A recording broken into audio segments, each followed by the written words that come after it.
গাইবান্ধার ৫ বছরের সায়রা ব্রেন টিউমারের অসহনীয় যন্ত্রণা নিয়ে মৃত্যুর সঙ্গে লড়ছে।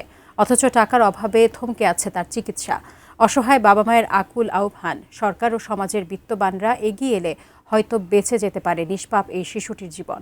গাইবান্ধার সাদুল্লাপুর উপজেলার বনগ্রাম ইউনিয়নের দক্ষিণ মন্দুয়া গ্রামের বাসিন্দা সায়রা ও তার পরিবার।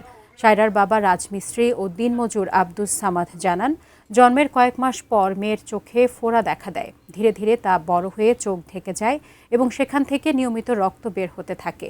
বিভিন্ন হাসপাতাল চিকিৎসার পর পরীক্ষা নিরীক্ষায় ধরা পড়ে ব্রেন টিউমার। মেয়ের চিকিৎসা করাতে গিয়ে গরু ছাগল বিক্রি করেছেন পরিবারটি।